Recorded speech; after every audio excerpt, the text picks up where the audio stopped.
Assalamualaikum warahmatullahi wabarakatuh. Alhamdulillah nahmaduhu wa nasta'inuhu wa nastaghfiruh wa na'udzu billahi min shururi anfusina wa min sayyiati a'malina. Man yahdihillahu fala mudilla lahu wa man yudlil fala hadiya lahu. Asyhadu an la ilaha illallah wa asyhadu anna Muhammadan abduhu wa rasuluh.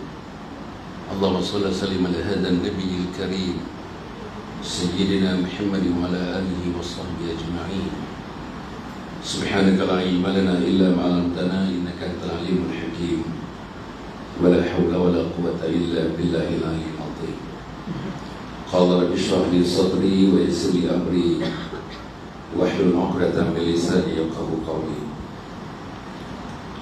قال الله تعالى في كتابه العزيز أعوذ بالله من الشيطان الرجيم لو أنزلنا هذا القرآن على جبل لرأيته خاشعا متصدعا من خشية الله وتلك الأمثال نضربها للناس لعلهم يتفكرون. وقال النبي صلى الله عليه وسلم اقرأوا القرآن فإنه يأتي يوم القيامة شفيعا لأصحابه. صدق رسول الله صلى الله عليه وسلم. Yang dihormati, yang dimuliakan Tuan Insinyur Haji Azmi yang merupakan pengurusi nazir kepada Masjid Al-Hidayah Taman Coalfield. Taman ke apa? Taman Desa Coalfield. Desa pula. Yang berbahagia Al-Fadhil Ustaz Ismail yang mengimamkan kita solat subuh sebentar tadi, seluruh jawatan kuasa bawah pimpinan Insinyur Azmi, saudara-saudara yang memakmurkan masjid, Tuan Imam Tuan Bilal Tuan Siap, sahabat-sahabat yang dapat meraihkan subuh dan seterusnya duduk di pilah subuh ini yang disebut oleh Insinyur Azmi tadi sebagai teman-teman syurga. Tuan-tuan dan puan, hadirin hadirat yang dimuliakan Allah Subhanahu wa taala. Hari ini ialah hari yang ke-17. Malam tadi ialah malam yang ke-17. Saudara, agaknya berapa persen orang Melayu, orang Islam di Malaysia yang sedar dan tahu dan patut apa yang dilakukan pada 17 Ramadan? Agak-agak lah. Kalau tidak ada di kalender, kalau tidak ada di papan-papan kenyataan, berapa orang yang tahu? Terus pergi rumah orang lain lah, rumah kita sajalah. Berapa orang yang tahu the significance of 17th of Ramadan? Saya nak tanya tuan-tuan jawab sendirilah. 4 orang anak kita di rumah. Yang kecil sekali 9 tahun, next 14 tahun, next 21 tahun, next 26 tahun. Anak kita di rumah. Mari kita tanya dia, apa significance 17 of Ramadan? Cuba tuan tanya, tuan balik tuan tanya, macam-macam jawapan dia. Setengahnya tak ada jawapan. Saudara, tanya pula masyarakat, kita duduk dekat sini tepi jalan, saya sanggup bagi satu orang RM5, satu orang RM5. Tanya siapa saja yang melintas, irrespective of ages, dan ask one question: what is the significance of Ramadan the 17th? Agak-agak tuan-tuan berapa persen yang menjawab tepat? Berapa persen yang menjawab betul? Berapa persen yang menjawab seakan-akan betul? Dan berapa persen yang tidak memberikan jawapan yang betul? Saudara-saudara, sebab itu kita pergi pula tuan-tuan, pergi pula kepada orang yang lebih educated agaknya. Orang sini Coalfield ni agaknya semua bersekolah tinggi. Tanya dia, kalau betul jawapannya nuzul Quran, ada Quran di situ, Quran diturunkan. Tanya dia one basic video, what is Quran? Let us ask our children, what is Quran? Ask our wife, what is Quran? Saya yakin tak ramai yang boleh jawab. Apa dia Quran? Is it a book? Is it just another plain book like any other books? Sebab itu tuan-tuan, Kita dah hidup, dah kahwin lama. Saya dah kahwin 5 bulan yang lalu. Tuan Haji Azmi, saya dah rayakan 50 tahun anniversary perkahwinan saya. I got 8 children, I got 70 cucu. Tapi kalau saya dan ayah saya yang terdahulu tidak meletakkan asas 17 Ramadan, Hasan Ali tak bagi ceramah pagi ini di sini, pasti tidak. Tapi ayah saya, tak maaf saya cerita diri saya ni, saya minta maaf. Bila saya cerita diri saya ni, keluarga saya minta maaf dulu. Saya ingat, when I was small, there were no toys. My father never brought the toys for us, never. Tapi ada satu toys dia. I still remember. The toys was given to me when I was only 3 years old, 4 years old. Toys itu saya akan pegang di atas riba ayah saya dan mak saya. Apa toys itu, tuan-tuan? Nama toys itu Muqaddam. Tuan-tuan tahu Muqaddam? Tuan-tuan tahu tak masa dulu Muqaddam? Dia punya ejaan alif duratian alif bawain alif durapaun an in un badu datiban badu bawa bin badu darpambun ban bin bun. Tu tak ustaz dah pakai yang lebih apa lagi kot. Tapi saya lah, generasi saya, generasi tuan Muqaddam. Saya ingat saya diletakkan atas riba ayah saya. Ayah saya, rumah tu mesti disambung dengan surau. Dalam keadaan apa pun, masjid walaupun dekat, rumah saya ada surau. Dan tuan-tuan, seminggu sekali atau hari-hari, bapak saya guru Quran, bapak saya guru agama kampung, bapak saya imam, mak saya guru Quran. Jadi tuan-tuan, orang akan melihat saya bila dengan ayah, dengan mak, saya duduk di atas riba. Dan saya pegang Muqaddam. At the age, when I was 3, when I was 4. Bila ayah saya membesarkan kami tu, 8 orang adik-beradik. Sama aja saya belajar sekolah asrama penuh tuan-tuan ya. Daripada tingkatan 1 sekolah asrama penuh saya. Dan lepas tu saya melanjutkan pelajaran, bekerja sekejap dengan PTD. Saya pakai PTD. Dalam program PTD saya dihantar belajar untuk itu masters, PhD dan sebagainya. Masa saya pergi buat masters PhD, I was about 7 years di Amerika Syarikat. Saudara, tiap kali saya call balik ke rumah ketika itu, mula-mula yang jawab telefon biasanya mak saya. Lepas tu mak saya akan pas telefon itu kepada ayah saya.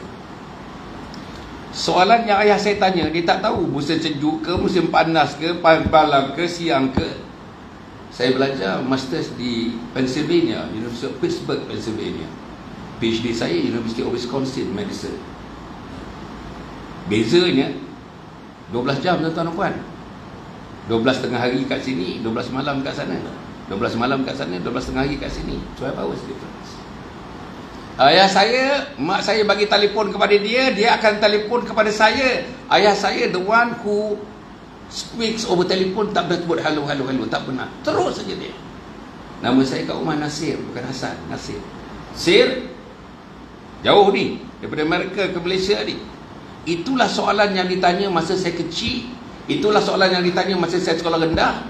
Itulah soalan yang ditanya masa saya sekolah menengah. Itulah soalan yang ditanya masa saya buat first degree university. Itulah soalan yang ditanya masa saya masuk perkhidmatan PTD. Itulah soalannya. Apa dia? Yang pertama ditanya saya, dah solat ke belum? Yang kedua, dah baca Quran ke belum? Itulah soalannya. Whenever he sees me, no matter when, no matter what, he would pose me question. These 2 questions. Have you performed your prayer? Have you read Quran? Itu dia tuan-tuan. Saya nak tanya tuan-tuan. Tuan-tuan tanya soalan ini kepada anak-anak. Perempuan kat atas mana perempuan ni? Ada? Saya nak tanya perempuan. Perempuan nak tanya soalan ini kepada anak-anak. Dan implikasinya sangat besar. Kan?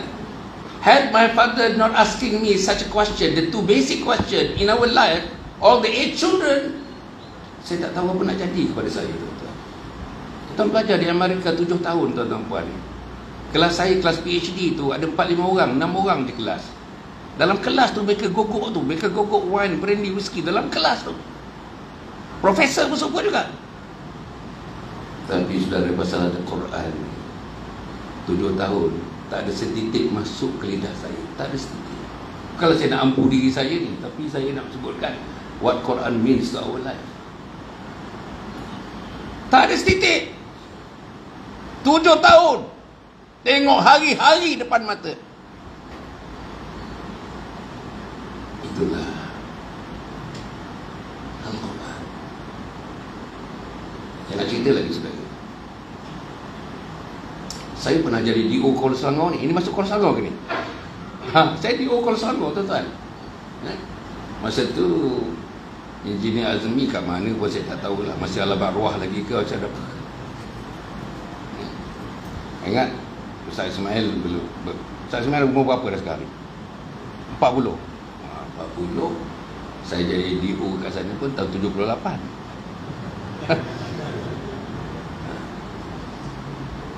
Saudara, saya nak bagi tahu ya, DO ketika itu, DO ada, saya punya, I got 2 hats.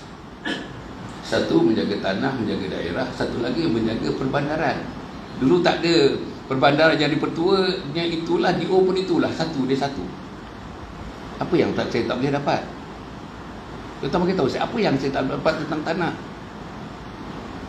Jajaran daripada daripada sempadan Sungai Buloh ke Kuala Selangor sampai Sungai Panjang di sana, tuan-tuan. Kalau yang tepi jalan tu nak buat ESO, nak buat Caltech, nak buat Shell, apa yang dia tak boleh bagi pada saya. Dan saya ada kuasa meluluskan TOL pada masa itu. 6 ekar saya ada kuasa meluluskan. Macam-macam tawaran, tuan-tuan. Macam-macam tawaran. Ikan, saya tak tahulah apa jenis ikan yang datang ke rumah saya. Betul, saudara, serius dia. Dia tak bagi ikan kembung, tak ada, tak boleh. DO nak ikan kembung, tak ada. Kalau dia bagi senangin pun pilih senangin. Tahu senangin, tahu senangin. Senangin berapa 1 kilo sekarang senangin? Berapa 1 kilo? Bukan macam tenggiri, lebih atas pada tenggiri lagi. Tenggiri sekarang 1 kilo RM46. Macam-macam tawaran. Dan saya juga chairman kepada tender-tender. Saya chairman. Apa yang saya tak boleh dapat? Kadang-kadang pengaruh syaitan iblis di syaitan iblis. Saat inilah masanya, saat inilah masanya. Inilah masanya. Ambil sikit je, sikit je. Kamu ambil lah sikit je, sikit je. Saudara, ada ketikanya memang saya terfikir nak ambil.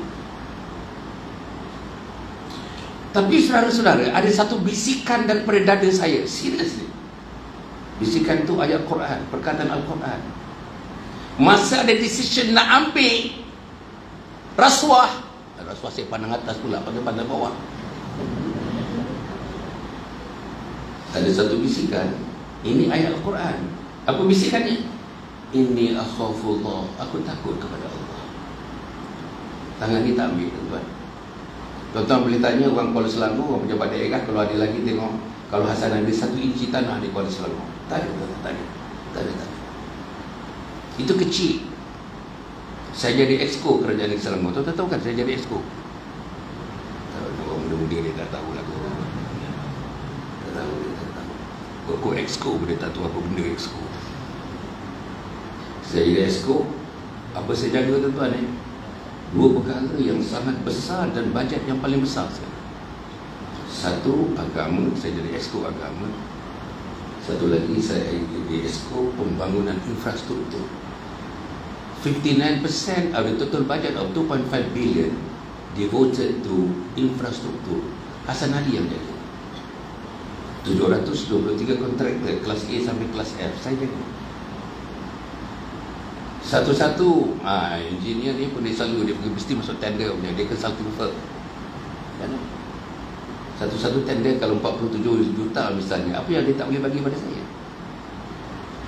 Apa dia tak boleh bagi pada saya? Terutama yang non-Muslim, apa dia tak boleh bagi? Sehingga kadang-kadang tuan-tuan macam mana hin nak tawar bagi anak dia. Betul, tuan-tuan, serius. Tapi bila terfikir nak ambil juga, pasal tawaran besar sangat.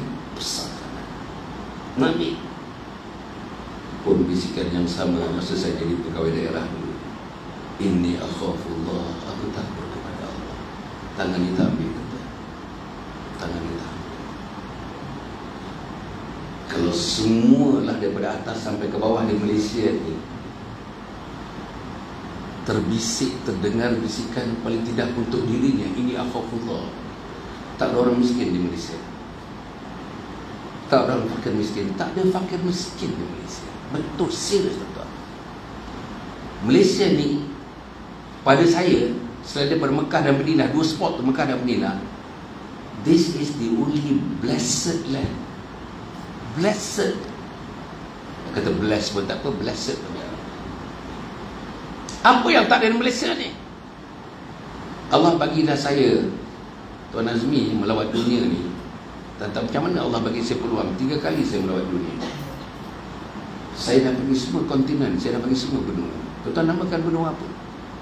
Benua Australia saya dah pergi. Bawah lagi tuan-tuan, New Zealand, jauh ke bawah tu lagi. Benua Eropah, Russia saya dah pergi, Norway dah pergi, Sweden dah pergi, Netherlands dah pergi, Belgium dah pergi, England memanglah, Amerika saya belajar kat sana, Latin America saya dah pergi, Mexico, Afrika saya dah pergi, Senegal, saya dah pergi South Africa, saya dah pergi Zimbabwe.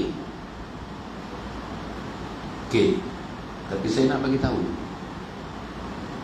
untuk agama, untuk mengamalkan agama, untuk menghidupkan agama dari segi facilities, dari segi facility tak ada dalam dunia ni kecuali Malaysia. Saudara ingat tak masa dulu sebelum ada kereta api daripada Madinah ke Jeddah, Jeddah ke Mekah, kita naik bas kan? Daripada Mekah pergi Madinah naik bas. Kadang-kadang kita singgah masjid-masjid ni kan. Macam mana pun masjid ni macam kita ke? Adakah majlis ilmu kat masjid? Mana ada? Macam mana kebersihan dia? Kadang-kadang najis kat sana tu tahu berapa bulan tak disiram najis tu. Serius tuan-tuan. Ini kat Saudi ni. Tapi Malaysia tak ada begitu. Malaysia macam tadi kita nampak, kalau saya berjalan tadi daripada Taman Tun ke mari tuan-tuan, berapa masjid, berapa surau, pasti hari ni ada kelas subuh macam saya sampaikan di Masjid Al-Hidayah. Tak ada. Dan di sini tuan-tuan nampak, insya-Allah, kalau saya sekarang bersyarah macam saya sekarang bersyarah di Egypt sekarang ni, di Egypt saya kena tangkap dah. Di Saudi kena tangkap dah. Di Libya kena tangkap dah. Tapi dekat sini tak kisahlah orang komplain tentang tauliah dan sebagainya. Tapi ruang ni terlalu besar lagi di Malaysia. Bahkan di Indonesia saya ingat lagi, saya pergi Sulawesi. Saya ni Bugis tuan-tuan, keturunan Bugis. Saya boleh cakap Bugis lagi. Bapak saya Bugis, mak saya orang Kedah. Yang boleh cakap Bugis saya seorang, adik-adik 8 orang, sebab saya duduk dengan nenek. Nenek sampai sekarang ni di rumah Bugis itu bahasa lingua franca. Masih cakap Bugis lagi di rumah. Makcik-makcik saya cakap Bugis. Dan saya boleh cakap Jawa. Siapa Jawa? Jawa. Ustaz Jawa ke? Melayu. Mungkin Jawa. So saudara, balik. We have got the finest facilities. Malls are abundant, surau are abundant, musalla are abundant. Tapi sayang, kita tak gunakan facilities itu. Saudara kalau pergi ke sebahagian daripada negeri macam Afrika, even Cambodia tuan-tuan pergi, mana ada barisan Quran yang macam ni mana ada. Tuan-tuan pergi masjid saya, Masjid Al-Ghufran, Taman Tun, Qurannya semua Quran saiz imam tuan-tuan, semua Quran saiz imam, rehal besar, Quran besar. Mana ada tempat lain macam tu tuan-tuan? Mana ada? Punya mewah. Tapi dalam kemewahan itu tuan-tuan, susunan daripada kita boleh tengok kat masjid saya. Susunan yang cantik daripada semuanya Quran-Quran yang hebat, tuan-tuan. Quran untuk imam tu. Tuan-tuan ambil satu Quran, Quran itu macam tak pernah dibuka walaupun dekat situ dekat 10 tahun. Serius, tuan-tuan, serius.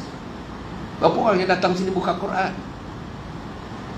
Berapa orang yang datang ke sini? Saya nak sebut tuan-tuan dan puan, ini Coalfield kan? Ini tentang Coalfield. Nak cerita sikit ni tentang Quran. Boleh cerita sikit kan? Boleh. Ada kaitannya dengan tajuk ni. Tajuk pagi ni tuan-tuan, tajuk saya pagi ni ialah, sudahkah kita berlaku adil kepada Al-Quran? Itu dia. Have we been fair to the book of Allah? Quran, the book of Allah. Have we been fair to the book of Allah? Quran. The Quran, book of Allah. Sudahkah kita memberikan keadilan kepada Al-Quran? Itu tajuk pagi ni. Boleh ke Ustaz? Ustaz Imam, boleh ke? Saudara-saudara, bila sebut Coalfield ni, saya teringat sahabat saya berpindah daripada Taman Tun kemari kerana hendakkan rumah yang lebih agaknya space-nya. Yalah, kat sini lebih sikit murah daripada Taman Tun. Ni orang engineer ni di property pun dia faham dan sebagainya. Di Taman Tun tuan-tuan, link house 3 bilik atau 4 bilik, 2 tingkat. Kalau di Taman Tun 1.8 juta harga sekarang. Semedi kat Taman Tun 3.4 million. Banglo tanah 6,000 kaki persegi di Taman Tun 6.2 million. Itulah gambaran dia. Kat sini tak sampai dekat tu lagi, tak ada lagi kot. Sini link house berapa lagi harga dia? Link house 400. Dekat sana 1.8. Semurah-murahnya 1.6. Tak apalah. Apa yang saya nak cerita tuan-tuan ni? Yang saya nak cerita ialah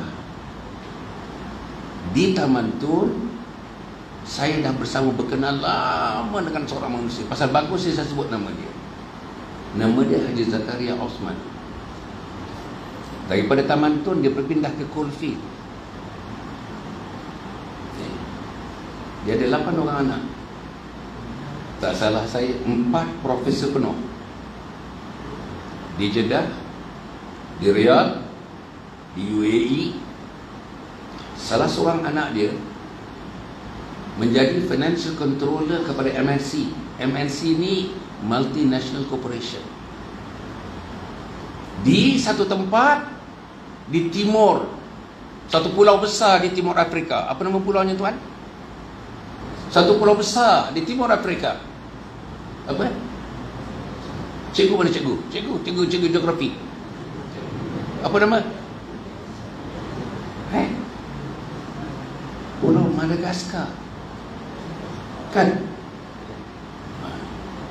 Anak dia, salah satu anak Haji Zakaria ni menjadi financial controller kepada sebuah syarikat multinational corporation berpangkalan di Madagaskar. Gajinya dekat-dekat mencecah 100,000 lah sebulan. Berjayanya anak-anak ni. Tapi saya nak sebut tuan-tuan ni, dia meninggal, kat sini meninggal ni 3 hari sebelum meninggal saya melawat dia. Anak dia semuanya balik 3 minggu sebelum dia meninggal, semuanya balik. Pasal ada gambaran-gambaran dia akan pergi dalam masa yang terdekat. Tuan-tuan nak tahu ya, anak dia dengan sendirinya, adik-beradik 8 orang, dengan didikan Al-Quran daripada ustaz ni. Kita panggil dia bukan ustaz, daripada Zakaria ni. Satu hari anak dia khatam, semua sekali satu hari khatam Al-Quran. Satu hari satu 30 juzuk Al-Quran. Anak-anak dia. Sampailah 3 minggu tuan-tuan, membacakan Al-Quran supaya roh ayah dia dapat keluar dengan aman, dengan damai, dengan iringan Al-Quran yang dibaca oleh anak-anak mereka. Profesor-profesor belaka, koprat-koprat belaka. Tapi macam mana tuan-tuan, dia mengiringi selama 3 minggu Al-Quran, pagi Al-Quran, tengah hari Al-Quran, petang Al-Quran. Satu hari 30 juzuk, satu hari 30 juzuk. Agaknya tuan-tuan akan ada harapan macam itu anak kita buat kita masa kita nak mati. Saya nak tanya soalan ni. Berapa orang anak kita yang boleh baca Al-Quran? Saya nak tahu tuan-tuan, berapa orang anak kita yang betul-betul boleh baca Al-Quran? Bagaimana tadi tuan apa ni Ustaz Ismail baca Quran tadi, antara yang terbaik bacaan. Berapa orang tuan-tuan yang di atas, pada atas tuan-tuan? Ada manusia kat atas? Berapa orang membuat pertanyaan macam ayah saya tanya saya, macam mak saya tanya saya, dah baca Quran ke, dah solat ke belum, dah baca Quran ke belum? Dan saya nak tanya tuan-tuan, sini kebanyakan rumah 3 bilik ke 4 bilik? Lebih kurang Ustaz, kebanyakan 4, 5 bilik, 4 bilik. Engineer 6 bilik, 4 juga. Oh, 4 bilik. Saya nak tanya tuan-tuan, pagi ni banyak kuis. Saya banyak kuis begitu. Saya kuis ni saya bagi ni dengan niat yang ikhlas tuan-tuan. Bukan saya nak jatuhkan siapa. Tuan-tuan jawab sendiri. Saya pun tak bagi tuan-tuan jawab. Saya nak tanya tuan-tuan, sejak tuan-tuan pindah ambil ke Coalfield ni lah, paling lama orang yang tinggal Coalfield ni, orang yang the first batch lah datang kemari ni, dah berapa tahun dah Ustaz? First batch berapa? 20? Ya ke? Rumah baru-baru saya tengok, ataupun rumah sendiri tak dimakan masa. Silap ke saya? Tapi Coalfield lah, saya tahu Coalfield. Bandar? Ini kampung? Oh ini desa. Oh tu bandar. Oh, tapi nampak macam orang bandar. Okey, desa, minta maaf. Oh itu desa, yang satu bandar ya? Ini desa. Okey. Gila. Okey. Jadi tuan-tuan dan puan ni, apa yang saya nak sebut, manusia yang namanya Haji Zakaria, anaknya begitu berjaya dan dia begitu berjaya dalam hidup. Umur 81 tahun, dia meninggal umur 83. Umur 81 tahun puan-puan, dia boleh bawa kereta dengan isterinya. He himself drove. Orang Alustar balik ke Alustar, tidur semalam dan balik ke KL semula, ke Taman Tun. Masa tu dia Taman Tun. Dia bawa kereta seorang-seorang dengan isterinya, umur 81 tahun.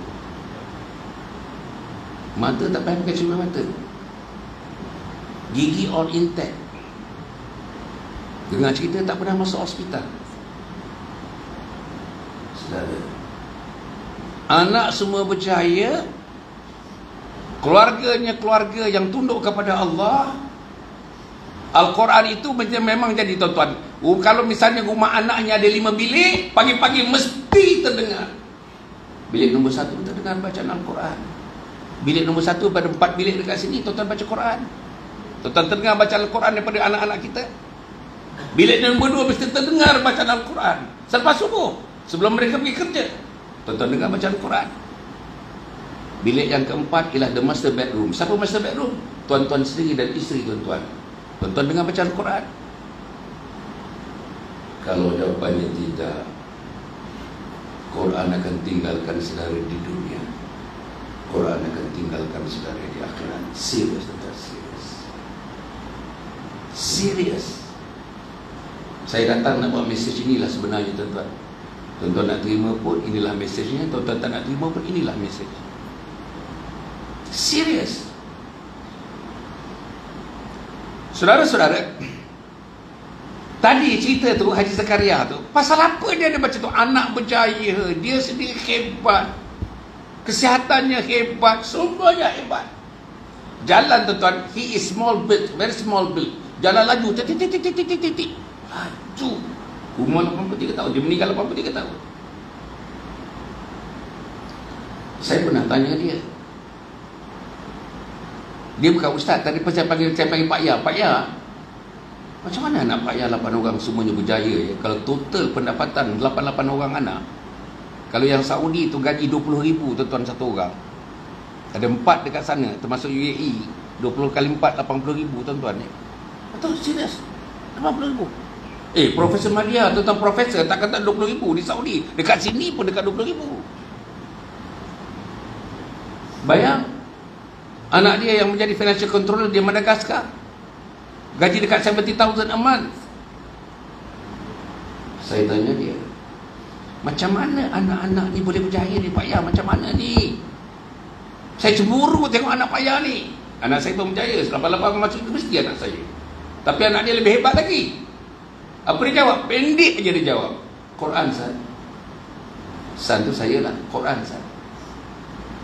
Pasal apa saya tengok ni? Pak Ya ni kecil aja tengoknya, berjalan laju-laju, masuk masjid laju, keluar masjid laju, datang ke masjid laju, laju jalan. Mana dapat energi ni? Apa dia jawab? Quran San. Tuan dengar. Dengar cerita Pak Ya balik pergi ke Al-Usta, balik Pak Ya padu sendiri. You were there at the age of 81. Di mana dapat kekuatan itu? Quran San. Masya Allah. Dara, apa cerita orang ni? Kita baik ni. Kalau di Masjid Al-Ghufran namanya, masjid depan rumah saya tu. Masjid depan rumah saya tu, saya dengan masjid dalam 20 langkah dia. Kalau tuan pergi Al-Ghufran, tahu kan Al-Ghufran Ustaz atau bukit tu? Depan Al-Ghufran tu rumah saya lah tu. Tak ada rumah orang lain dah. Saudara, orang yang pertama datang ke masjid, Haji Zakaria. Orang yang terakhir meninggalkan masjid, Haji Zakaria. Hari-hari. Kuat sangat ke saya cakap ni tuan? Saya pula terasa pula. Hari-hari sembahyang. Saya ingat saya, dia tak sembahyang, pernah sembahyang di rumah, sembahyang fardu, mesti di masjid. Rasulullah tak pernah sembahyang di rumah, mesti di masjid. Abu Bakar Siddiq tak pernah sembahyang di rumah, mesti di masjid. Umar bin Khattab tak sembahyang di rumah, mesti di masjid. Utsman bin Affan sembahyang tidak sembahyang di rumah, mesti di masjid. Ali karamallahu wajhah sembahyang di masjid, tidak sembahyang di rumah. Dan antara yang tuan-tuan yang hebat-hebat, tuan-tuan yang paling kaya antaranya, Abdul Rahman ibn Auf tidak pernah sembahyang di rumah melainkan di masjid. Macam mana orang kat sini? Saya nak tanya tuan-tuan, macam mana tuan-tuan kat sini? Berapa orang yang ke masjid betul-betul istiqamah? Kalau misalnya hari Sabtu, hari Minggu tuan-tuan ada dekat sini, berapa orang yang subuh di masjid, zuhur di masjid, asar di masjid, maghrib di masjid, isyak di masjid? Kok imam kat sini pun tak mampu nak buat gitu. Inilah kelemahan kita. Tuan-tuan rasa tak sedap saya cakap ni kali, tapi tak apalah tuan-tuan, saya ikhlas cakap. Tak ada tuju pada siapa-siapa, tak ada tuju pada siapa-siapa, umum. Saya dah jaga agama, saya dah tahu tuan-tuan, masjid ni bukan nak katalah, boleh-boleh kata dalam poket saya lah tuan-tuan. Aku nak sombong-sombong sikit cakap lah. Saya jaga masjid, semua masjid, saya jaga madrasah, saya jaga mahat tahfiz, semua sekali, saya jaga surau. Saya keluarkan tuan-tuan, saya keluarkan arahan, boleh sembahyang Jumaat ke tak boleh sembahyang Jumaat. Saya bagi approval. Masa tu tak ada satu pun yang saya reject, tak ada satu pun. Siapa yang nak sembahyang Jumaat, lulus terus. Itu tanggungjawab saya. Saudara, apa yang saya nak sebut? Balik pada Haji Zakaria tadi tuan-tuan ni. Dia duduk, habis sembahyang, dia akan duduk satu tempat. Orang yang terakhir, kasih kata terakhir habis sembahyang meninggalkan masjid, dia akan ambil hal besar tadi, Quran besar, duduk satu tempat. That is the spot. That is his favorite spot. He never change the spot. Situ lagi. Tuan-tuan nak tahu ya, Ustaz Ismail, satu hari dia khatam Al-Quran 5 juzuk. 6 hari dia khatam 30 juzuk. Every 6 days dia khatam Al-Quran. Itulah rohnya yang sampai kepada anak-anak yang membacakan Al-Quran. Satu hari 30 juzuk mengiringi rohnya yang pergi 3 minggu selepas itu. Agak-agak tuan-tuan kita dapat macam itu.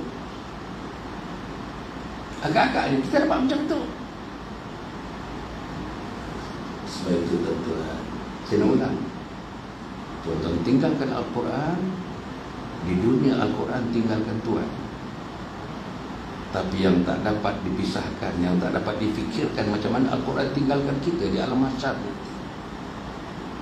Macam mana Al-Quran tinggalkan kita bila kita letakkan di atas mizan.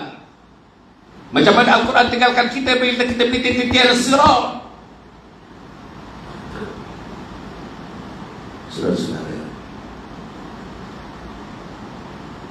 antara soalan yang awal-awal ditanyakan bila saudara diletakkan di liang lahat dan saudara dikebumikan, ditimbus apa ni, Tuan Azmi, dia biasa sini sampai pukul apa ya biasanya? 7.30. Oh, tinggal 7 minit lagi. Tak sempat lah saya ni. Okey, kita tambah-tambah sikit boleh ke? Boleh, Tuan? Nak tanya Muslimat kat atas. Oh, tengok. Alhamdulillah. Hari ni pun tak kerja kan, cuti kan. Saudara, besok bila kita dikebumikan, semua hantar kita kat kubur. Teman-teman sekerja hantar kita kat kubur. Professional engineer yang bersama bekerja, yang bersama-sama mengiringi Tuan Haji Azmi pun hantar dia ke kubur. Isteri dia tak hantar, pasal isteri dah mula iddah.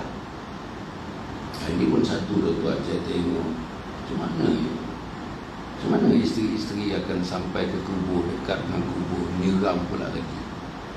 Padahal iddah tu dah bermula. Tak boleh. Dia tak boleh keluar rumah. Tak boleh. Gicu tak boleh, berbedak tak boleh. Tak boleh. Kena tengok betul ni tuan-tuan. Ini peraturan-peraturan agama.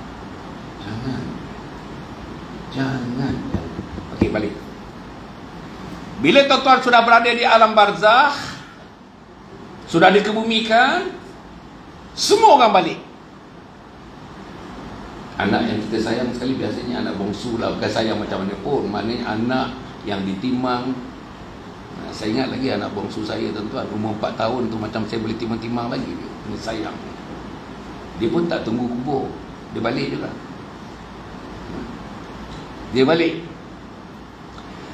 Yang terakhir, manusia yang terakhir balik melangkah meninggalkan kubur 7 langkah. Ini hadis. 7 langkah, maka turunlah 2 malaikat. Siapa tu tuan? Siapa 2 malaikat tu? Munkar dan Nakir. Ada 6 soalan. Saya tak pergi dengan soalan, saya pergi 1 soalan je. Salah satu soalannya ialah wama imamuka, siapa imam kamu? Nak tanya orang Kulfi, desa kan, desa Kulfi. Nak tanya wama imamuka, siapa imam kamu? Tuan-tuan nak jawab Ustaz Ismail Imami. Macam mana jawapannya tuan-tuan? Al-Quranu imami. Quran itu imamku.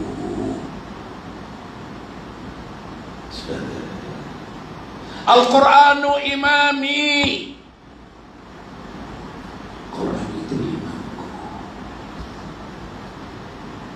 Boleh jawab? Saudara, bila saya buat program, saya banyak buat program tuan-tuan nampak ni. Habis ni tuan-tuan dengar lagi. Saya tak malu tuan-tuan. Saya minta bukan nak mempromosi apa-apa tuan-tuan, tapi saya setiap malam tuan non-stop cuti. Hari Sabtu, hari Ahad, pula subuh, pula duha, non-stop. Nanti saya tuan-tuan siapa yang nak ikut qiyamul lail saya, ada 6 qiyamul lail. Bawa lah tuan-tuan, bawa isteri, bawa anak ikut qiyamul lail. Kat sini ada kan 10 malam yang terakhir tuan-tuan buat kan ya. Tapi saya ada satu lagi tarikh tuan-tuan, kosong, satu lagi tarikh. Satu hari bulannya penerangan. Biasa kayak mulai kita selepas malam tarawih tu, kita bagi sikit penerangan tentang Qiyamul Lail sebagai tiang seri kepada Ramadan. Itu penerangan dia. Qiyamul Lail tiang seri kepada Ramadan. Lepas tu next pagi besok 2 hari bulan kita buat yang pertama pukul 4 pagi. Saya pimpin sembahyang tasbih. Saya pimpin sembahyang taubat. Saya pimpin sembahyang hajat. Witir kita dah buat lah. Tak payah lagi lah. Kalau saya pimpin sembahyang tasbih saja. Biasanya 50 minit tuan-tuan. Tasbih saja. Menyebut subhanallah walhamdulillah wala ilaha illallah wallahu akbar.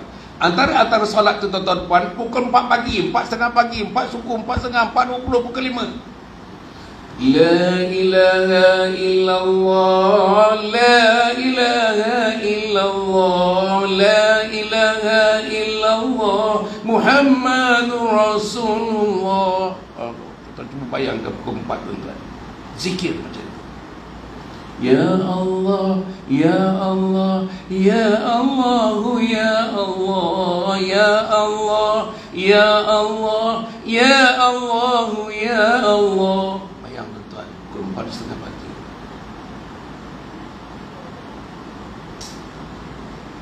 Saudara, bila kita nak sembahyang taubat, di susunannya yang saya punya lah, tasbih, lepas tasbih taubat. Sebelum taubat, kita bertaubat dulu tuan-tuan dengan zikir taubat. Tubna ya Allah, tubna ya Allah, tubna ya Allah, wa raja'na ya Allah, wa raja'na ya Allah, wa raja'na ya Allah, wa nadimna ya Allah, wa nadimna ya Allah, wa nadimna ya Allah. Tubna ya Allah, kami bertaubat kepada Engkau ya Allah. Pukul apa tu? Itu pukul 5 suku. Pukul 5. Wa raja'na ya Allah, kami akan kembali bertemu dengan Engkau ya Allah. Wa nadimna ala ma fa'alna, ampunkanlah segala kesalahan-kesalahan, dosa-dosa yang kami lakukan ya Allah. Pukul 5 pagi, 4.45 pagi, bawa isteri, bawa anak. Anak yang berumur 13 tahun ke atas yang sudah akil balik. Anak umur 2 bulan ke, 3 tahun, 2 tahun ke, biarlah bibi jaga ke rumah. Saudara, sembahyang tasbih ada satu tuan-tuan yang diajar oleh Nabi kepada para sahabat. Ya para sahabatku, ada satu salat yang disebutkan oleh ulama menyebutnya ulasan daripada hadis, yang siapa yang melakukan sembahyang ini, mereka ditunggu-tunggu oleh Allah di mahsyar, ditunggu-tunggu oleh Allah. Bukan ditunggu oleh Nabi Muhammad, ditunggu-tunggu oleh Allah.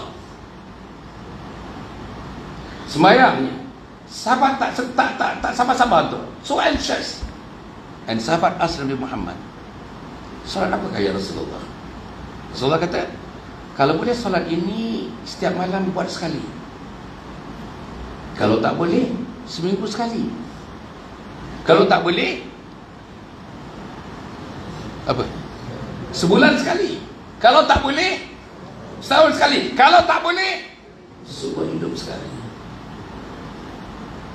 Sahabat as anxious menanyakan, sahabat apa? Salat apa kaya Rasulullah? Rasulullah jawab, salat tasbih. Marilah kita buat satu catatan Ramadan 1440.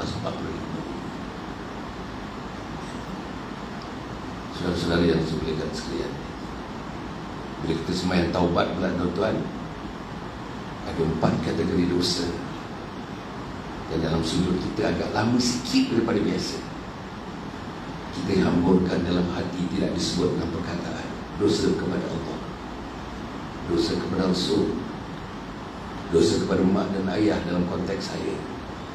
Untuk perempuan yang di atas, dosa kepada suami, dan dosa kepada ayah dan ibu, dosa kepada mertua, dosa kepada ipar, dosa di tempat kerja, dosa dengan kita jensah pelaya, dosa dengan kita punya rakan-rakan sejawatan sekerja dengan kita. Banyak dosa. Dan kita tak boleh bawa dosa-dosa ini masuk ke kubur. Dan kita mesti lunaskan dosa-dosa ini. Macam mana nak melunaskan antaranya? Salat taubat. Sholli sunnatat taubati. Rakaat ini ada lillahi ta'ala, kalau berimam ada mahmum lillahi ta'ala. Saya sembahyang sunat taubat 2 rakaat berimam kepada Allah. Saudara-saudara, dulu kalau tuan-tuan ingat dalam 20 tahun, 30 tahun yang lalu, ada 4 orang pemimpin Qiyamul Lail, satu Malaysia tuan-tuan. Sana Qiyamul Lail, sini Qiyamul Lail. Bersama yang pertama ialah arwah Ustaz Osman Ibrahim. Tuan pernah dengar tak nama dia? Ustaz Osman Ibrahim. Dialah yang mengajarkan saya zikir munajat ni. Saya ada buat rakaman zikir munajat tuan-tuan. Tuan-tuan tak tahu, rakaman ni saya buat dalam 35 tahun yang lalu, 40 tahun yang lalu. Saya tak disimpan tuan-tuan, saya tak simpan rakaman ni. Saya tak simpan. Rakaman ni dalam setengah jam tuan-tuan, zikir munajat namanya. Satu hari saya berada di Batu Muda. Tuan-tuan, Batu Muda kat mana tu? Batu Muda. Batu Muda di mana? Ha? Tak tahu? Tuan orang mana? Tuan daripada Kanada ke? Batu Muda dekat ni, Batu Cave tu. Kat Batu Cave. Masjid besar tu, Masjid Sayyidina Hamzah. Masjid Sayyidina Hamzah besar. Satu hari tuan-tuan, satu hari saya berada dekat situ, menghadap kepada asar. Kira-kira dalam 10 minit sebelum asar, hari-hari sebelum sembahyang mesti dimainkan zikir itu. Saya dengar zikir tu, saya dengan isteri saya, dengan seorang sahabat lagi. Saya dengar, saya bagi tahu isteri saya, itu saya tu, saya kata saya tu. Zikir tu saya rakam 35 tahun yang lalu tuan-tuan. Namanya zikir munajat oleh Hasan Ali. Tuan-tuan tengok, Masya Allah tuan-tuan. Sampai sekarang ni, setahun dah, hari-hari tuan-tuan pergilah Sayyidina Hamzah. Sebelum azan, tuan-tuan akan dengar zikir Hasan Ali, zikir munajat. Dan saya tak simpan. Tak simpan. First copy saya tak simpan, master copy saya tak simpan, saya tak ada. Hanya saya dengar. Bila saya duduk minum satu tempat tu tuan-tuan di Masjid Sayyidina Hamzah di Batu Muda, kita dengar pada benda tu. Tapi apa yang saya nak sebut tuan-tuan, insya-Allah. Pagi ni bila saya sebut tentang Al-Quran, saya harap tuan-tuan dan puan, saya harap insya-Allah tajuknya, have we been fair to Al-Quran? Al-Quran ni tuan-tuan dan puan ni adalah wahyu yang terakhir, diberikan kepada Nabi dan Rasul yang terakhir. Dia khususkan untuk umat yang terakhir. Siapa umat yang terakhir tuan-tuan?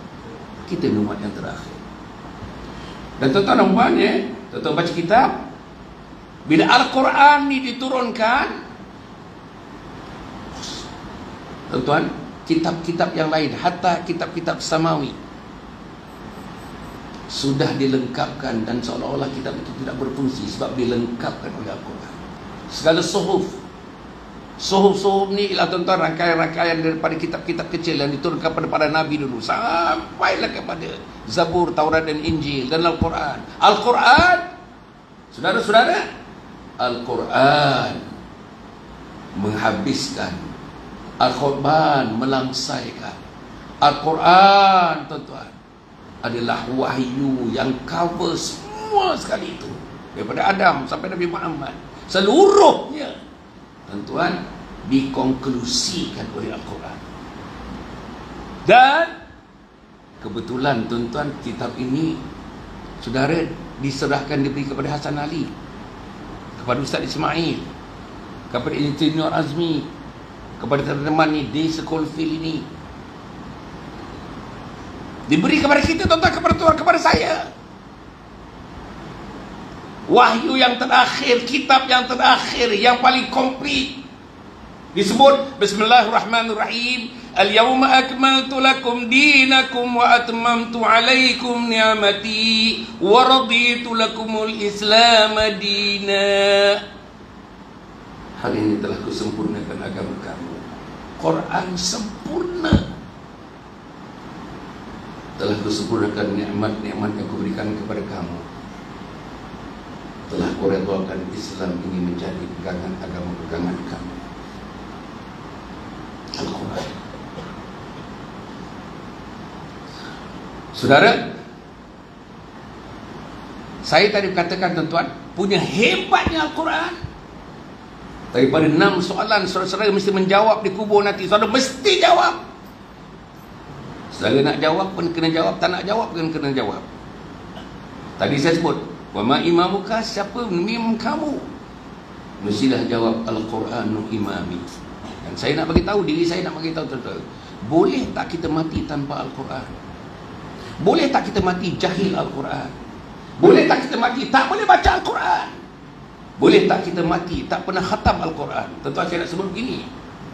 Bila saya buat program banyak korporat lah, saya punya corporate management, corporate development program saya dulu tuan-tuan saya banyak berjumpa dengan orang korporat. Bila saya cerita-cerita tentang Al-Quran, penghayatan Islam dan sebagainya, masa-masa minum tuan-tuan, orang korporat ni seronok saya. Dia berterus terang, dia tak ada apalah, tak ada nak sorok-sorok tuan-tuan. Ustaz. Ustaz. Ya. Saya sakit. Okey. Tak apa. Okey. Ha. Okey. Tak apa. Siapa awak? Okey dah. Tak kenal. Tak apa. Okeylah.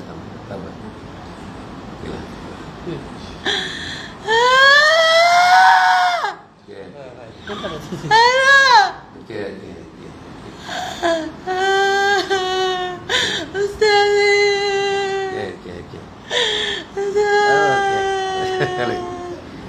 Ustaz. Ambil sikit lah, tak apa. Dia kesian dia. Kesian dia. Alah. Okey. Kesian dia.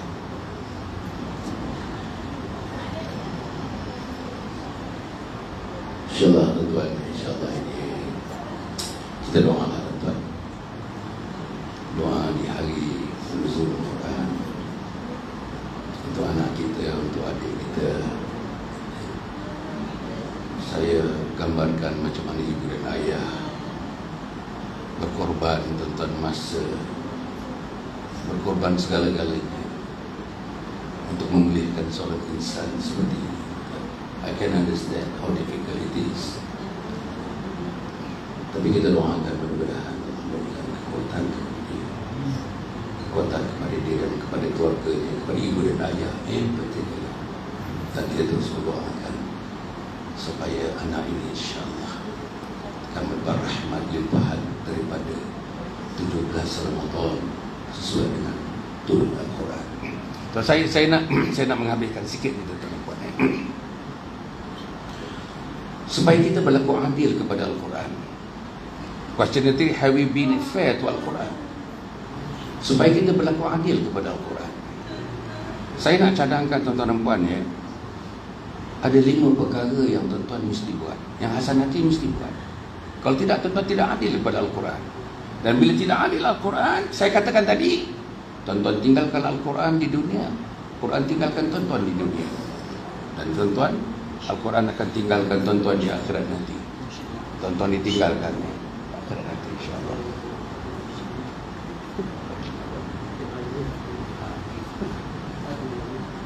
Tak apa tuan. Tuan duduk kat situ je, tuan jaga kat situ je. Jadi tuan-tuan dan puan supaya kita akan fair kepada Al-Quran, saya nak menyarankan sebagaimana ulama menyarankan. Ada 5 perkara yang mesti dilakukan. Pertama, tuan-tuan mesti baca Al-Quran. Mesti baca Al-Quran. Tuan-tuan mesti baca Al-Quran. Mesti. It is a matter of must. Jangan tinggalkan satu hari tanpa kita membaca Al-Quran. Jangan tinggalkan 1 minggu tanpa kita membaca Al-Quran. Jangan meninggalkan 1 bulan tanpa kita membaca Al-Quran. Tadi tentang sebelum adik tadi datang ke sini tadi, saya mengatakan kawan-kawan korporat ni dalam komen-komen saya, program-program saya, bila minum, kawan-kawan ni datang jumpa saya. Tu tak nak tahu ada kawan-kawan tu secara ikhlas dan terus ikhlas dia beritahu saya, doktor, saya dah lebih 20 tahun tak pernah pegang Al-Quran. Cuba bayangkan orang tu. Lebih umur dan dalam 48 tahun, 50 tahun tak pernah pegang Quran, 20 tahun tak pegang Quran. Ada setengahnya. Satu profesor yang saya bagi satu syarahan kepada profesor tadi tuan-tuan. Saya bagi syarahan. Ini dah lama dah, 2 tahun setengah yang lalu. Profesor tu tuan-tuan ya. Profesor dalam electrical engineering tuan-tuan. PhD electrical engineering. Hebat tuan-tuan. Apa dia kata? Saya buku engineering yang berkaitan electrical semua saya dah baca. Nak buat PhD saya dah baca. Hampir-hampir masuk jurnal-jurnal saya dah baca dekat 1000 saya dah baca. 1000 tuan-tuan. Buku, journals baca. Tapi dia kata apa? Kata, tadi kata sebut tentang Al-Quran, saya rasa bersalah sangat. Pasal apa? Saya tak boleh baca Quran. Imagine tuan-tuan, PhD dalam electrical engineering, thousands of books dia refer untuk dapatkan ijazah. Tapi he admitted dia tak boleh baca Quran. Macam mana tuan-tuan? Tentang saya nak bagi tahu ya. Besok tuan-tuan rampan di pada masyarakat di apa ni di kubur nanti. Soalannya, wa ma imamuka, siapa imam kamu? Saudara, soalan itu diberikan kepada saya. Saya tak boleh tunjukkan saya punya tuan-tuan, saya boleh scroll. Saya punya ijazah PhD. Muka nakir ini jawapannya. Aku ada PhD dalam urban science. Saya urban scientist tuan-tuan. Aku ada PhD dalam urban science. Aku ada masters dalam urban science. Ni. Tuan-tuan ingat muka nakir nak pandang tu semua. Tuan-tuan ingat muka nakir nak pandang saya punya PhD. Nak pandang saya punya masters. Muka nakir nakkan jawapannya. Al-Quranu imami. Quran itu imamku. Saudara, tuan-tuan ingat tuan-tuan dia Tan Sri itu boleh menjawab? Gelaran Tan Sri itu tak menjawab, mewakili saudara? No. Al-Quran akan menjawab. So, itu yang pertama. Yang pertama baca Quran. Jangan tinggal. Minta maaf, saya sebut bila tentang saya ni Jazmi, saya minta maaf. Dia suruh saya ni. Saya sebut ni semata-mata untuk memberikan sikit galakan. Tadi Haji Zakaria yang saya sebut, satu hari dia baca berapa juzuk tuan-tuan tadi? 5 juzuk. Hari yang ke-6 dia khatam. Hari yang ke-6 dia khatam. Hasan Ali dalam bulan Ramadan ni cuba-cuba lah tuan-tuan, cuba-cuba. 10 Ramadan yang lepas saya dah khatam Al-Quran tuan-tuan. Maknanya satu hari saya baca 3 juzuk. Ini adalah 10 hari yang kedua ni. Dalam perjalanan daripada rumah tadi, minta maaf saya sebut minta maaf lah ni, saya minta maaf saya sebut ni. Dalam perjalanan daripada rumah kemari tuan-tuan, kira dalam setengah jam tadi. 35 minit lah. Saya khatam 2 juzuk tadi tuan-tuan. Saya khatam 2 juzuk tadi. Minta maaf tuan-tuan, jangan tuan-tuan kata apa pelaksanaan ni cerita apa ni. Tak, saya nak cerita sebagai satu gambaran. Orang yang sekular macam saya ni, yang belajar di Amerika, tapi cuba. Kan cuba. Kalau saya boleh, takkan Ustaz Ismail tak boleh? Dia memang orang agama. Berapa orang ustaz-ustaz lagi kat sini? Ada kan? Kalau saya boleh, kenapa ustaz-ustaz ini daripada UKM, ustaz daripada UM, ustaz daripada Azhar, kenapa tak boleh? Kalaulah tak boleh, tapi saya kira total lebih hebat daripada saya. Sebab itu baca. Nombor 2, langkah yang kedua tuan-tuan, bukan saja baca, cuba apa tuan-tuan dan puan? Cubalah kita faham sikit-sikit. Macam ustaz ni, dia kena faham banyak. Hasan Ali ni dia pendakwah, dia bukan agamawan tuan-tuan, dia bukan agamawan. Jadi nak detail-detail tentang agama, tentang tauhid, tentang syariat, tentang akhlak, tentang akidah, Ustaz Ismail, bukan saya. Saya pun boleh lah celah-celah sikit. Dia spesialis, dia agamawan, saya tidak. Saya pendakwah. So itu tuan-tuan dan puan, insya-Allah kita hendaklah memahami sedikit-sedikit. Misalnya surah yang ke-114. Apa surah yang ke-114? Surah yang ke-114, surah apa nama dia? Tuan-tuan, surah apa? Yang ke-114. An-Nas. Mesti kita sekurang-kurangnya tahu latarnya. Maybe not word for word, maybe not line for line, tapi mesti tahu latarnya. Apa cerita? What is the message? What is the general message? Kena tahu. Ambil Fatihah. Apa the general message Fatihah? Kalau tak tahu, Masya Allah, macam mana tuan-tuan? Macam mana? Nombor 3. Pertama tadi, apa tadi? Apa tuan-tuan? Pertama, baca. Kedua, faham. Faham. Orang awam macam Hasan Ali, macam tuan-tuan, cukup faham dari peringkat general message. Cukup. Ustaz Ismail, dia kena mendalam lagi. Pasal itu area dia. Nombor 3, setelah kita faham, nombor 3, kita hayati. Faham di mana tuan-tuan? Faham kat mana faham? Faham di mana? Sini, ni. Otak, faham. Tapi menghayati, supaya kepahaman itu mengalir pada seluruh sistem darah kita, di mana tempatnya tuan-tuan? Hati. Hati ni. Quran bukan membentuk kepala, Quran membentuk hati. Suami yang garang baca Quran, insya-Allah hilang kegarangannya. Isteri yang bengis baca Quran, hilang kebengisannya. Suami yang suka cari-cari korek-korek kesalahan isteri, timbulkan depan anak-anak, malukan isteri, Quranlah ubatnya. Isteri yang degil, Quranlah ubatnya. Anak-anak yang tidak menjurus kepada agama. Berapa orang anak kita datang subuh pagi ni tuan-tuan? Berapa orang anak kita datang subuh ni? Hari ni cuti ni, besok pun dia orang cuti. Dia orang nak cuti besok. Mana ada anak kita? Saudara, kalau tak didik anak-anak sampai sekarang ni, 8 orang anak saya didik di tengah-tengah. Bukan di desa Coalfield tuan, saya didik di Taman Tun Dato' Ismail. Rumah saya dengan shopping nombor 6 yang terbesar di Asia, namanya Wan Utama. Kalau saya di atas bukit tu, kalau saya lepaskan brek daripada atas bukit tu sampai ke Wan Utama, kalau jalan tu lurus 6 minit saja rumah saya, daripada rumah saya ke Wan Utama. Apa yang tak ada kat Wan Utama? IKEA kat Wan Utama, Curve kat Wan Utama. Panggung wayang yang terbesar, 3 panggung wayang sekali tuan-tuan dekat di Wan Utama.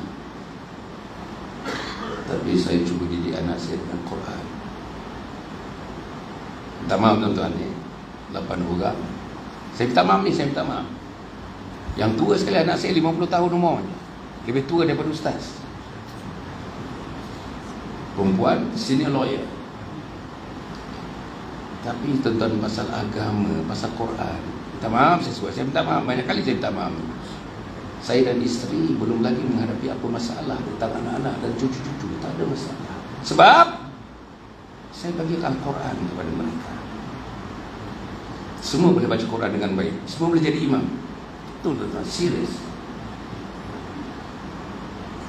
Kemudian nombor 6, nombor 5, nombor 4 ya, nombor 4. 1, 2, 3, 4. Nombor 4, setelah menghayati Al-Quran, nombor 4 ialah mempraktik Al-Quran. Mempraktik. Kalau dikatakan kita kena sayang mak, sayang bapa, kasih mak, kasih bapa, tunjuk. Yang saudara kasih mak, kasih bapa. Bapa yang dah pergi, mak dia dah pergi. Saya nak bagi tahu tuan-tuan, mak saya dan bapa saya dah pergi 25 tahun yang lalu. Minta maaf, saya panggil sekali minta maaf tentang diri saya. Seingat saya lah, Haji Azmi, seingat saya lah, belum ada lagi selepas salat yang saya tak sebut nama mak dan ayah in full name ni, yang sedang berada di alam barzah. Dan saya doakan dia. Saya hendak doa itu sampai. Mudah-mudahan saya adalah doa anak-anak yang soleh, anak yang solehah. Macam mana saudara? Saya nak tanya saudara. Some of you are just like my father also, who have been dead for the past 20 years, 18 years, 15 years. Did you mention their names after every prayer? Adakah tuan sebut namanya? Minta dia tuan, minta diselamatkan. Saudara-saudara yang betul-betul. Yang akhirnya, yang kelima, setelah kita mempraktik Al-Quran, kita mesti dakwahkan Al-Quran. Tuan-tuan mesti sampaikan Al-Quran, mesti sampaikan. Isteri sampaikan kepada suami, mak bapak sampaikan kepada anak-anak, jiran sampaikan kepada jiran. Imam sampaikan kepada makmum, makmum sampaikan kepada second layer makmum, third layer makmum, fourth layer makmum. Akhirnya desa Kulfil adalah desa Al-Quran. Barulah akan tumbuh namanya Masjid Al-Hidayah. Kalau tidak nama Masjid Al-Hidayah, tuan-tuan tak dapat hidayah. Duduk di Masjid Al-Hidayah tak dapat hidayah. Tuan-tuan menjawab di hadapan Allah Subhanahu wa taala. Tuan-tuan jawablah di hadapan Allah. Innaka la tahdi man ahbabta walakin Allah yahdi man yasha. Tuan-tuan, kita usahakan hidayah. Kuasa pemberi hidayah ialah Allah. Mak bapak usahakan hidayah. Kuasa menurunkan hidayah ialah daripada Allah. Tuan-tuan terjerat tetangga, tuan-tuan dan sahabat andai, tuan-tuan meminta Allah memberikan hidayah. Kuasa memberi hidayah ialah Allah. Imam Bilal memohon hidayah. Kuasa memberi hidayah adalah Allah. Seluruhnya desa Kulfil ini akan menjadi desa, tuan-tuan, yang akan tercatat kepada malaikat dan tuan-tuan diserukan daripada mahsyar. Antara desa-desa yang terbaik dalam dunia, tuan-tuan dan puan, ialah desa Kulfil. Masjidnya namanya Masjid Al-Hidayah. Serius, tuan-tuan dan puan. You namakan Al-Hidayah, tapi Quran tak boleh baca. You namakan hidayah, tapi kaki kita tak ringan nak melangkah ke masjid. You namakan hidayah, tapi isteri tak faham agama. You namakan Masjid Hidayah, tapi saudara-saudara tidak ada dalam majlis ilmu taman syurga yang Haji Azmi menyebut tadi. Tak, jarang ada dalam majlis taman syurga. Jarang berada taman syurga. Nak dapat hidayah macam mana, tuan-tuan dan puan? Akhir sekali, tuan-tuan, saya nak sebut, insyaAllah Allah memberikan kekuatan kepada saya. Satu perkara, tuan-tuan dan puan. Saya sekarang ni sedang mengusahakan Haji Azmi sejak 2 tahun setengah yang lalu. Every day saya pusing satu Malaysia. Umur saya 76 tahun, tuan-tuan. Umur saya 76 tahun. Every day. Kalau tidak Ramadan ni saya pusing. Kedah, Terengganu, Pahang, Melaka, non-stop, tuan-tuan, non-stop. At the age of 76. Apa yang saya bawa, tuan-tuan? Saya bawa satu inisiatif yang dibuat oleh Yayasan Husnul Khatimah. Yayasan Husnul Khatimah, satu yayasan non-profit making yang saya ketuai yayasan ini. Yayasan ini diminta menjadi mutawali atau mutawali ya. Tanya ustaz nanti apa nama mutawali. Mutawali ialah mereka yang mengurus. Mutawali ialah mereka yang membangun. Mutawali ialah mereka yang akan mengisi program kepada apa juga pembangunan yang nak dijalankan. Maka saya yang memimpin Yayasan Husnul Khatimah non-profit making ni, tuan-tuan, yang berdaftar dengan SSM yayasan ini, nak tubuhkan yayasan ini, tuan-tuan, kena ada 1 million. Syaratnya kena ada 1 million baru boleh tubuh yayasan nama Yayasan Husnul Khatimah. Apa dia? Sebilang tanah 7 ekar, tuan-tuan. Tanah 7 ekar yang diwakaf oleh manusia profesional macam tuan-tuan kat sini. I suppose you are all professional. Tengok pengurusi pun very professional person. Ustaz pun professional kan. Jadi tuan-tuan rempan ya, 2 orang suami isteri mewakafkan tanah prime tepi jalan betul-betul 7 ekar. Orang Kelantan semua orang Kelantan. Orang Kelantan semua orang Kelantan. Orang Kelantan? Takkan tak langsung orang Kelantan. Tak ada. Tak ada orang Kelantan. Orang Kelantan? Bukan saya nak soal apa-apa pun. Allah. Orang Kelantan tak ada? Memang tak ada ya? Pertama kali dalam sejarah saya bersyarah 40 tahun, inilah pertama kali ramai yang macam ni, tak ada seorang pun orang Kelantan.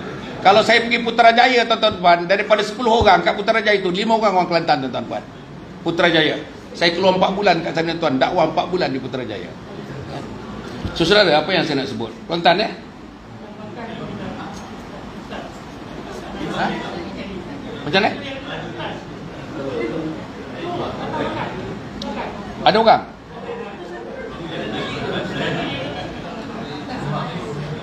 Dalam bilik? Oh, Allah. Orang Kelantan tak pernah menyogok. Okey. Tuan-tuan yang orang Kelantan, daripada sini nak pergi Kelantan ikut Gua Musang. Ada jalan highway baru CSR nama dia. Tuan-tuan mesti lalu kawasan ini. Ini lalu nak pergi Mempaga, lalu Mempaga nama itu, tuan. Tepi jalan 7 ekar. Saudara-saudara, pewakaf mewakafkan. Bila sudah diwakaf, macam Selangor juga, nama dalam geran Dua orang yang suami isteri nama dalam geran tu sudah tidak ada. Nama dalam geran sekarang ialah Majlis Agama Islam Pahang. Majlis Agama Islam Pahang sebagai pemegang amanah kepada tanah 7 ekar yang diwakaf. Majlis Agama Islam Pahang melantik Yayasan Husnul Khatimah sebagai mutawali yang membangun, yang mengurus dan yang akan mengisi program-program bila pembangunan itu siap. Tuan-tuan dan puan, insya-Allah satu-satunya di Malaysia 7 ekar ni tuan-tuan, ada 3 fasa. Fasa yang pertama memakan belanja 13.8 juta. Masjidnya saja berharga 3.8 juta, boleh menampung 1,000 orang masjid ni. Jadi yang pertama sekali tuan-tuan, selepas raya insya-Allah kita akan bangunkan masjid dan beberapa unit-unit studio. Kita bangun studio-studio dulu. Okey, apa yang ada kat situ ada 4 perkara. Pertama ialah pusat pengajian warga emas. Kita ambil daripada umur 40 tahun. Pengajian tuan-tuan, pengajian. Hasan Ali tuan-tuan, urban science sampai PhD pengajian. Tapi saudara-saudara, tanya Hasan Ali. Tuan-tuan, saya nak tanya Hasan Ali satu soalan. Apa dia? Bagi saya nama 3 najis yang disebut dalam ilmu fiqh. Tercengang Hasan Ali tuan-tuan. Tercengang nak jawab tuan-tuan. Basic ni, dia basic, tak boleh jawab. Saudara, kalau tak boleh jawab jenis-jenis najis ni, kira dah teruk lah tuan-tuan. Tanya pula Al-Quran. Bagi saya daripada 15 huruf ikhfa, bagikan saya 7 huruf ikhfa. Tanya Hasan Ali 7 huruf ikhfa. Kalau tak boleh juga jawab, macam mana fardu ain kita? Tuan-tuan, saudara-saudara, saya ingat tuan-tuan, Masya Allah, dalam sembahyang ada 3 rukun. Apa rukunnya? Kalau tak boleh jawab, rukun qalbi, rukun qawli, rukun fi'li. Masya Allah. Saudara-saudara, apa yang saya nak sebut itu satu. Nombor 2, tadi pusat pengajian. Nombor 2 ialah pusat penjagaan. Nombor 2, pusat penjagaan warga tua. Tuan-tuan, saya nak beritahu, tuan-tuan pernah tua macam saya. Anak tak pelawa nak duduk rumah dia. Kita pun tak ada rumah. Rumah kita di kampung. Seorang-seorang di kampung dengan isteri seorang-seorang je, tuan-tuan.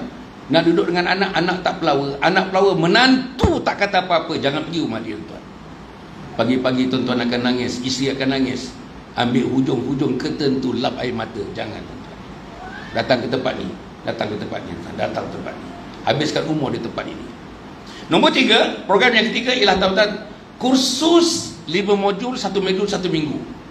Boleh 1 minggu terus-menerus sampai 5 minggu, atau habis 1 minggu balik di Circle Field, dalam 2 bulan datang minggu yang kedua.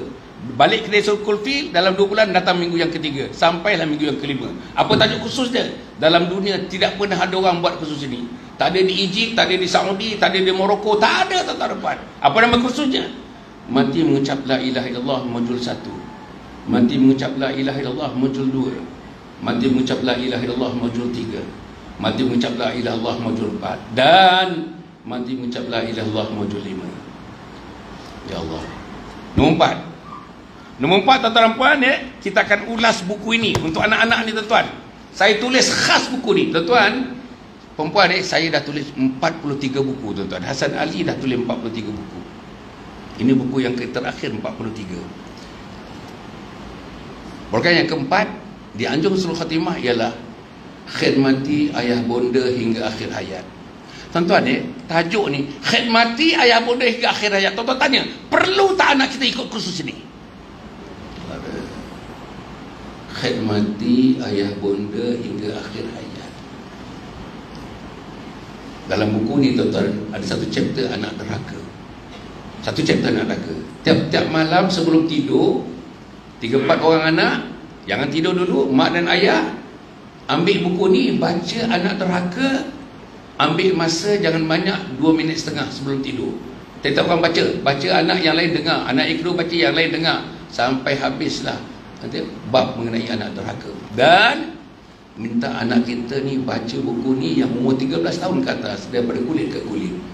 Baca sekali, baca 2 kali, tamat. Tuan-tuan pantau, habis dia baca buku ni, lain tuan-tuan. Mukanya lain, perangainya lain, ketaatannya lain, kasih sayang kepada maknya lain, kasih sayang dengan Allah lain, dengan masjid lain, dengan surau lain, dengan sahabat-sahabat lain. Pasal ini mengalir roh ini, mengalir dalam jiwa-jiwa mereka. Tuan-tuan dan puan, insya-Allah. Buku ni tuan-tuan dan puan ni, satu buku lagi yang tentang yang tadi imam mendoakan, Allahumma khtim lana bi husnul khatimah wa la takhtim alaina bi su'il khatimah. Ini 3 buku yang terakhir, ini bukunya. Namanya Husnul Khatimah, impian setiap Muslim. Husnul Khatimah, impian setiap Muslim. Baca buku ni tuan-tuan. Kalau tidak tuan-tuan, amin. Allahumma qina nabi husnul khatimah, amin. Wala taqtim alaina nabi husnul khatimah, amin. Apa dia? Apa dia? Perangai tak berubah juga. 30 tahun mengaminkan, tak berubah juga pakai. Sebab dia tak tahu cara-cara jalan-jalan. Macam mana nak mempraktikkan amin Allahumma qina nabi husnul khatimah, amin wala taqtim alaina nabi husnul khatimah. Ni buku ni. Buku yang ketiga tuan-tuan dan puan, untuk suami dan untuk isteri, terutama isteri. Saya tulis buku ni. 3 buku ni saya tulis. Tajuk buku ni, Isteriku Ketua Bidadari Syurga. Isteriku Ketua Bidadari Syurga. Puan-puan, perempuan bukan ahli syurga, itu rendah. Perempuan bukan bidadari syurga, itu rendah. Puan-puan adalah ketua bidadari syurga. Begitu ramainya juta-juta bidadari syurga, mereka tunduk kepada puan-puan. Sebab puan-puan adalah ketua bidadari syurga. Siapa dia ketua bidadari syurga? Apa amalan siang ni? Apa amalan malamnya? Apa amalan persorangan? Apa amalan dengan suami, dengan anak-anak? Apa amalan petang? Apa amalan pagi? Tuan-tuan, apa salatnya? Apa puasanya? Apa zikirnya? Semuanya ada dekat sini, tuan. Jadi tuan-tuan puan, insya-Allah saya haraplah 3 buku ni tuan-tuan dapatkan 3 buku ni. Sebahagian daripada proceed ini saya masukkan terus ke dalam kompleks Anjung Husnul Khatimah. Inilah yang saya usung. Saya dah janji kepada Allah tuan-tuan, hujung dunia saya ni 76 tahun ni, hujungnya, tiap waktunya, tiap jamnya, tiap minggunya, saya beri kepada Allah Subhanahu Wa Taala. Saya bagi kepada agama Allah. Dan saya tuan-tuan nak bangunkan kompleks Anjung Husnul Khatimah ini. Itulah yang akan menjadi tempat saya berlindung di padang mahsyar nanti, dengan kompleks Anjung Husnul Khatimah yang juga tuan-tuan menjadi pelindung bersama untuk melindungi diri dan ahli keluarga daripada bakaran api neraka Allah Subhanahu Wa Taala. Jadi tuan-tuan, di luar sana ada meja kat sana, ada sahabat saya namanya Muhammad. Tuan-tuan boleh dapatkanlah buku-buku ni. Dan tuan-tuan dan puan, insya-Allah satu lagi tuan-tuan dan puan, saya harap tuan-tuan, ini tuan-tuan tengok ni, ini adalah sijil wakaf tunai. Sijil wakaf tunai. Sijil wakaf tunai tuan dapatkan. Kalau boleh tuan dapatkan 4 keping. Dia ada RM50, ada RM100, ada RM10, 4 keping. Yang pertama, niatkan untuk wakaf diri. Yang kedua, niatkan untuk wakaf suami. Yang ketiga, niatkan untuk wakaf mak yang sudah berada di alam barzah. Yang keempat, niatkan wakaf ayah yang sudah berada di alam barzah. Tuan-tuan ambil ni, letak bawah meja makan kita kan ada cermin. Masuk, sisipkan di bawah cermin tu. Bagi tahu anak kita, mama beli 4 tadi ni, dia beli 4. 1 untuk mama, 1 untuk ayah, 1 untuk tok, 1 untuk tok wan. Besok kalau mak mati, kau buat macam mak buat ni. Bagi 1 untuk mak, bagi 1 untuk ayah, 1 untuk engkau, 1 untuk isteri engkau, 1 untuk suami engkau. Tuan-tuan, ini namanya sijil wakaf tunai. Tuan boleh dapatkan di luar sana, insya-Allah. Dan akhirnya tuan-tuan dan puan, saya harap tuan boleh dapatkan ini sumbangan dana Anjung Husnul Khatimah. Tuan-tuan dapatkan saja tuan-tuan. Ini buku. Satu lagi tuan-tuan dan puan, saya tak nak mengutip sepanjang-panjang masanya untuk Anjung Husnul Khatimah, untuk sustainability, supaya sampai hari kiamat tegak kompleks Anjung Husnul Khatimah di tuan-tuan dan puan. Jadi kita buat profit centers namanya. Tuan-tuan yang ada sakit lutut, sakit sendi, sakit pinggang, sakit bahu, baru bangun daripada stroke, tuan-tuan baru bangun daripada heart attack, tuan-tuan ada berbagai-bagai masalah migraine, macam masalah sleep disc dan sebagainya. Saya ada di sini tuan-tuan, di Setapak, namanya tempat di Setapak ni tuan-tuan dan puan, PD 128 dekat Columbia Hospital di Setapak tuan, di Pekan Setapak tu adalah tuan-tuan tengok ni, kita punya klinik tuan-tuan dan puan. Ada 3 kita punya konsultan, 3 kita punya pakar dekat situ yang membantu tuan-tuan. Sakit otot, sakit pinggang, sakit sendi, berbagai-bagai sakit lagi. Tuan-tuan boleh call lah tuan-tuan dan puan, insya-Allah. Ini pun kalau ada keuntungannya, kita salurkan kepada kompleks Anjung Husnul Khatimah. Tuan-tuan dan puan, insya-Allah inilah yang saya buat. Saya harap dapat sokongan daripada teman-teman daripada Sekolfield ini. Marilah kita sama-sama tuan-tuan, atas nama Allah dan Rasulnya, atas nama kita sayang agama Allah, kita sayang Allah, kita sayang Rasul, Mari kita hidupkan Islam sebagai tanda kita menghidupkan nama kekuatan kehebatan Allah dan Rasulnya di desa Korfil, insyaAllah. Al-Fatihah. A'udzu billahi minasyaitonir rajim. Bismillahirrahmanirrahim. Alhamdulillahirabbil alamin. Arrahmanir rahim. Maliki yaumiddin. Iyyaka na'budu wa iyyaka nasta'in. Ihdinas siratal mustaqim. Siratal ladzina an'amta 'alaihim ghairil maghdubi 'alaihim waladdallin. Amin. Allahumma shalli ala sayyidina Muhammad sayyidil awwalin wal akhirin. وارض الله تبارك وتعالى عن صحابة رسول الله أجمعين. اللهم إنا نسألك رضاك والجنة ونعوذ بك من سخطك والنار. اللهم إنك عفو كريم تحب العفو فاعف عنا وعن والدينا ولجميع المسلمين والمسلمات والمؤمنين والمؤمنات برحمتك يا أرحم الراحمين. Ya Allah, ya Tuhan kami, kalau majlis ini merupakan taman syurga, Engkau tamankan surgakan kami di akhirat nanti, wahai Allah. Taman surgakan kami di padang mahsyar nanti, wahai Allah. Taman surgakan istri yang kami sayang, taman surgakan suami yang kami cinta, taman surgakan anak laki-laki yang kami kasih, taman surgakan anak perempuan kami yang kami sayang, wahai Allah. Ya Allah, kalau majlis pagi ini adalah majlis menjemput hidayah, turunkanlah hidayah, wahai Allah. Masjid ini nama masjid hidayah, wahai Allah. Turunkan hidayah kepada setiap penghuni kepada desa Korfil ini, wahai Allah. Turunkan hidayah kepada mereka yang hampir kepada masjid ini, mereka yang jauh daripada masjid ini, wahai Allah, supaya mengalir aliran hidayah, wahai Allah. Ya Allah, ya Allah, bagaimana kalau kami tidak dapat hidayah? Bagaimana istri kami yang kami kawin 20 tahun tanpa hidayah? Macam mana anak-anak kami ada 4 orang itu hidup tanpa hidayah? Ya Allah, turunkanlah hidayah pada 17 Ramadan bersama dengan nuzul Quran ini, wahai Allah. Turunkan hidayah kepada kami, wahai Allah. Ya Allah, ya Tuhan kami, kalau majlis ini merupakan majlis pengampunan, wahai Allah, ampunkan dosa-dosa kami, wahai Allah. Ampunkan dosa-dosa kami, wahai Allah. Dosa kami yang terbanyak kepada Engkau sebagai Khalik, dosa kami yang terbanyak kepada Nabi Muhammad sallallahu alaihi wasallam, dosa kami kepada ibu kami yang terlalu banyak. Kami tak sempat memohon ampun kepada ibu kami yang telah pergi meninggalkan kami. Kami tak sempat mohon ampun kepada ayah kami dengan dosa yang bertapuk-tapuk kepada ayah. Kami tak sempat mohon ampun ayah pergi meninggalkan kami. Ya Allah, ya Tuhan kami, dosa kami kepada abang, adik dan kakak kami, dosa kami kepada mertua dan ibu mertua dan ayah mertua. Kami tak teguh mak mertua dah 3 tahun, wahai Allah, wahai Allah, wahai Allah. Dosa kami, wahai Allah, dosa kami, wahai Allah. Ya Allah, ya Tuhan kami, kalau majlis ini adalah merupakan majlis silaturahim, jalinkan hubungan di antara kami, wahai Allah. Di sinilah tempat ukhuwah, wahai Allah. Di setiap tempat silaturahim yang sebenarnya, wahai Allah. Ya Allah, ya Tuhan kami, jalinkan hubungan di antara kami. Datangkan malaikat menghubungkan kami, kasih sayang di antara kami, kasih sayang di antara manusia mengucapkan la ilaha illallah Muhammadur Rasulullah.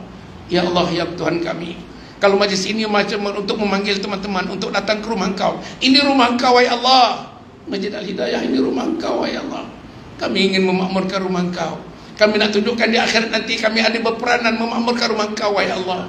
Ya Allah, kepada teman-teman yang belum melangkahkan kaki ke rumah Engkau ini, Kau bukakanlah hati mereka, wahai, ringankan kaki mereka, wahai Allah.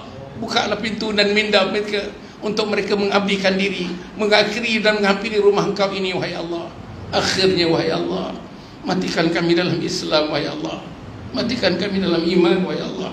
Matikan kami dalam takwa, wahai Allah. Matikan kami dalam ihsan. Bila mereka mau datang untuk menyebut nyawa kami nanti, wahai Allah, jangan kau keluhkan lidah kami, jangan kau keluhkan hati kami, wahai Allah. Kami nak menyebut kalimat la ilaha illallah. Izinkan kami menyebut kalimat la ilaha illallah. Izinkan kami menyebut kalimat la ilaha illallah. Akhirnya, wahai Allah, kepada ibu dan ayah yang telah pergi, mak mertua dan ayah mertua yang telah pergi, abang kakak dan adik yang telah pergi, atau isteri suami yang telah mendahului kami, damaikan semuanya di alam barzah, wahai Allah. Damaikan mereka di alam barzah. Damaikan ibu dan ayahku di alam barzah, wahai Allah. Damaikan abang kakak kami di alam barzah, wahai Allah. Rabbana innana sami'na munadiyan yunadi lil iman an aminu bi rabbikum fa amanna. Rabbana faghfir lana dhunubana wa kaffir 'anna sayyi'atina wa tawaffana ma'al abrar. Rabbana wa atina ma wa'adtana 'ala rusulika wa la tuzina yawmal qiyamah innaka la tukhliful mi'ad. Rabbana atina fid dunya hasanah wa fil akhirati hasanah wa qina adzaban nar. Wassallallahu alaihi wa ala alihi wa sahbihi ajma'in. Subhana rabbika rabbil izzati amma yasifun wa salamun alal mursalin alhamdulillahi rabbil alamin. Taqabbalallahu minkum. Saya minta maaf betul, saya minta maaf pada tuan-tuan yang terlebih sangat masa ni tuan-tuan. Tapi saya seronok sebenarnya berjumpa dengan saudara kerana Allah. Kita berjumpa kerana Allah, kita berpisah kerana Allah. Mudah-mudahan ini adalah satu pertemuan yang sangat indah, sangat cantik di sisi Allah Subhanahu Wa Taala. Jangan lupa tuan-tuan, di luar tu ada meja. Tuan-tuan boleh dapatkan buku-buku yang pertama, boleh dapatkan brosur-brosur yang kedua, boleh dapatkan sijil wakaf tadi yang ketiga, dan tuan-tuan boleh dapatkan insya-Allah kad saya tuan-tuan. Boleh dapatkan kad tuan-tuan. Ada siapa yang belum isi lagi tuan-tuan? Ada papan tadi, ada kertas putih tadi. Ada ke? Tak ada. Tak ada disedarkan. Papan kita nak nama, nombor telefon. Tuan-tuan dan puan, siapa yang ada menulis nama dan nombor telefon, dalam masa minggu depan ni saya akan hubungi balik. Saya akan bagikan apa khazanah yang saya ada, khazanah Islam yang saya ada, untuk terutamanya kita membina diri kita. Hari-hari kena tengok tuan-tuan, kena tengok kuliah subuh, kuliah maghrib, kuliah duha dan berbagai-bagai lagi program yang mana saya terlibat. Saya himpunkan tuan-tuan puan untuk anak kita. Jadi pergi dapatkan kad saya tuan-tuan. Tuan-tuan dapatkan kad saya insya-Allah ya. Dengan kad ini mudah-mudahan ini tuan-tuan dapatkan kad. Tuan-tuan dapat kad ni tuan-tuan, apa yang tuan-tuan buat ialah screenshot. Dapat je screenshot. Lepas screenshot, tuan-tuan bagi seluas-luasnya kepada semua konteks yang ada dalam telefon. Anak, isteri, adik, abang, kakak, sahabat-sahabat, supaya di belakang ni ada 6 media sosial. Saya ada Instagram, saya ada Telegram, saya ada TikTok, saya ada Facebook, saya ada YouTube, semua ada tuan-tuan. Di sinilah kita boleh dapatkan bahan-bahan untuk, dan free, percuma tuan-tuan. Tak perlu bayar 1 sen pun untuk mendapatkan bahan-bahan tersebut, untuk dibaca, untuk diikuti, untuk diteliti. InsyaAllah tuan-tuan. Wassalamualaikum warahmatullahi wabarakatuh.